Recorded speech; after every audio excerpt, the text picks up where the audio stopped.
In the middle of the galaxy, there was a place where students from every planet came to learn. It was called the Universal Collegiate for Species Advancement, and it looked like a floating city made of glass and stars. Inside, students floated, crawled, swam, or glided through long shining halls. There were aliens made of gas, some shaped like crystals, and others with long arms or glowing skin. Everyone was different, but all of them had one thing in common: they were the best from their home planets. One day, something strange happened. A message spread across the school. A Deathworlder has joined the gym class. Students paused. Some laughed nervously. Others looked scared. Is that true? A blue-skinned student with soft wings. I heard Deathworlders live on planets where storms eat mountains, said Min, who had skin like polished glass. They say their blood can burn poison, whispered Era, a small creature of light. Deathworlders were rare. Their home planets were known as Deathworlds, places full of danger. Wild animals with claws sharper than steel, storms that tore through metal, ground that could melt bone. Most life couldn't survive there for more than a few minutes. But Deathworlders not only survived, they grew stronger because of it. Now, one of them had joined the school. His name was Kale. That afternoon, gym class was held in the Environmental Combat Hall, a huge dome that changed its inside depending on who used it. There were zones for water-based students, zones with no gravity, others with high heat, strong wind, or low oxygen. It was made to fit everyone's body type and skills. But that day, when Kale entered, everything changed. He walked in wearing a long dark coat that looked like it was made from the shell of a huge insect. It dragged slightly on the floor, heavy with dust. He didn't walk like other students. He moved slow and careful, like a tiger in a quiet forest. Every head turned, he took off the coat and dropped it without a sound. Beneath it, Kale looked like something out of a nightmare or a dream. His body was thick with muscle, his skin dark and hard like stone. Scars crossed his arms and back like deep rivers. His eyes glowed softly, golden like fire trapped in glass. Nobody spoke. The gym instructor, a wise alien named Gilmer, cleared his throat. "This is Kale," he said calmly. "He is from Earth, a Deathworld. I expect you all to treat him as a fellow student. Be respectful. Be careful." Kale didn't bow. He just nodded once, looking around. His face was quiet, serious. The first task was the agility run-a course, with different gravity fields, spinning floors, moving walls, and tight jumps. Students went one by one. Jay leapt through the zero-gravity tunnel and twisted midair. Min bent her body to pass through electric rings. Era floated like a soft breeze. Then it was Kale's turn. He stepped forward and looked at the course once. Then he ran. He didn't jump or dance like the others. He smashed through. When gravity changed, he adjusted like it was normal. When floors spun, he stayed straight. A wall rose in front of him. He didn't stop. He jumped straight over it, twice his height. Gasps filled the room. How did he do? That Era whispered. "He's not jumping. He's fighting the gravity," Min said, eyes wide, at the end of the course. Kale didn't even breathe hard. He stood still, watching the others with a calm face. Then came the second task, combat sparring. Students had to pair up. The weapons were fake, made of light and sound. It didn't hurt, only shocked lightly. It was safe. Kale was matched with a fast-moving alien named Soren, who was known for winning many matches. Soren struck first. He spun, jumped, and aimed at Kale's legs. Kale didn't move.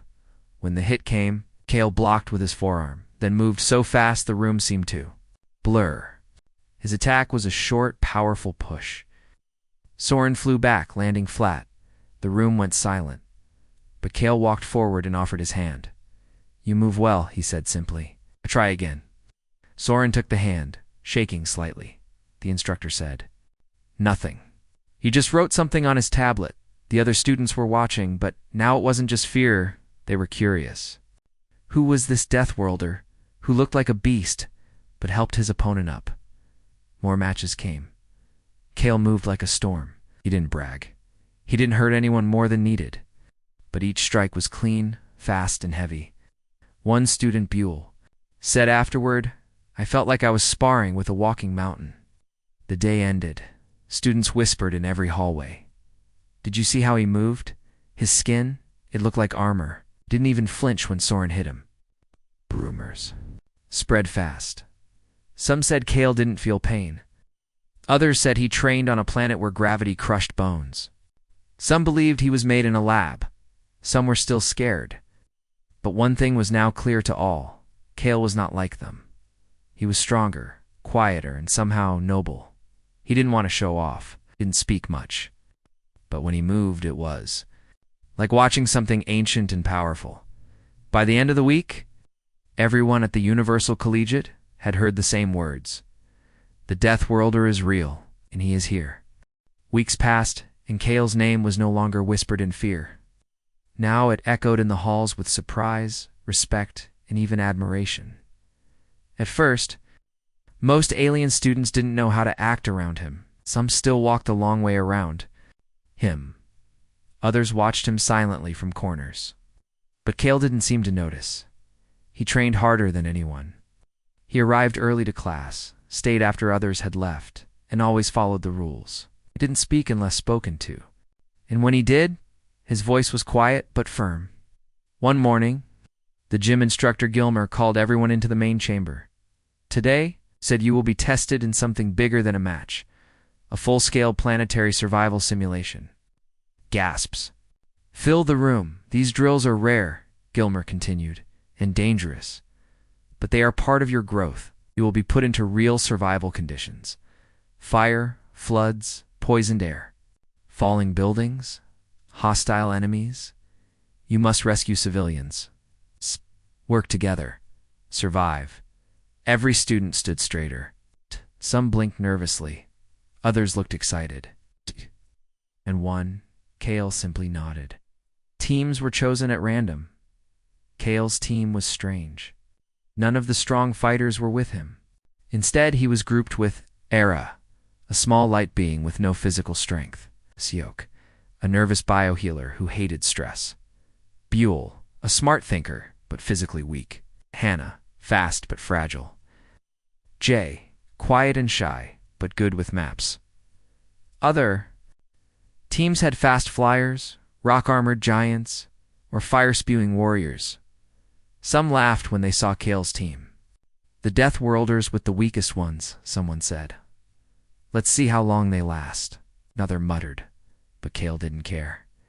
He looked at his team and said one word, "Ready?" They all nodded, unsure. The simulation began. The gym transformed. Walls shifted, floors moved, lights changed. Suddenly, they stood inside a broken alien city. Smoke filled the air. Explosions echoed in the distance. Fires burned in buildings. Acid rain fell. The goal: rescue digital civilians. An escape in 40 minutes. Kale didn't wait. He took the lead and ran through the burning street. His skin sizzled under the acid rain, but he didn't stop. He lifted a fallen beam so Era and Jay could crawl under.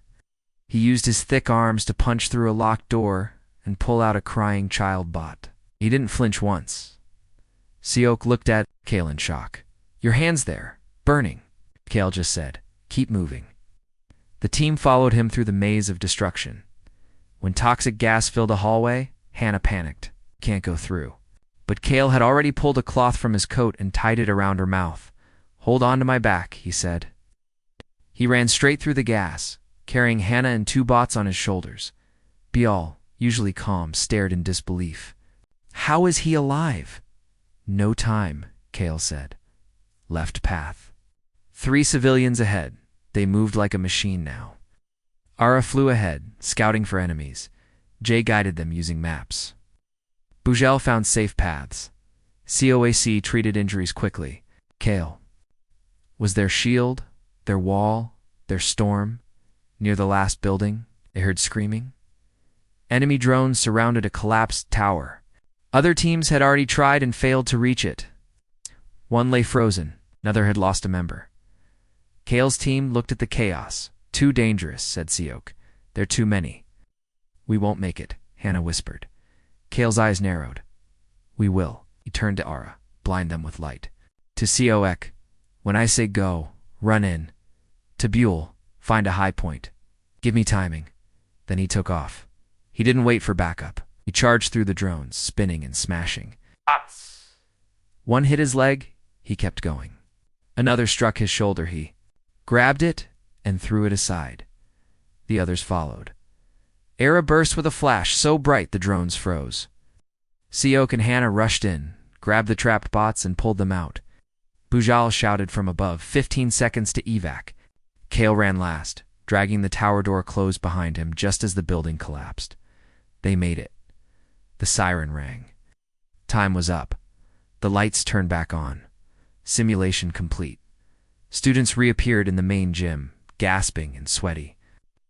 Injured. Some were angry. Others cried. Gilmer stepped forward. Let's review results. He looked at the scoreboard. Most teams had rescued 3 to 4 civilians.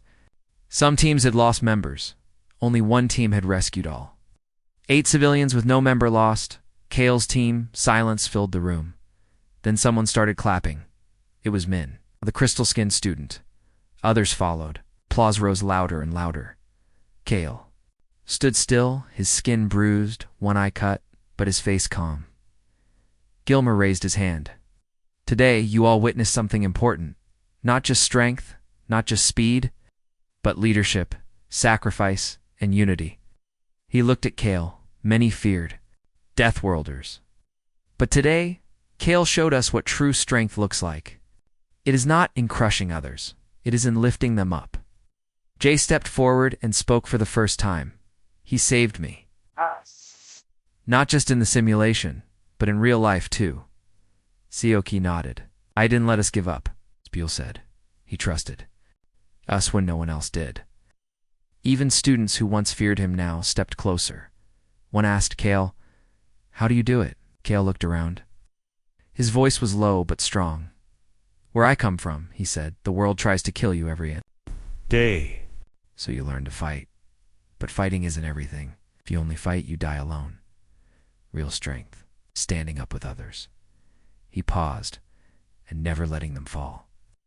From that day on, Kale was not just the Deathworlder. He was the protector, the quiet hero, the symbol of something bigger, not fear, hope.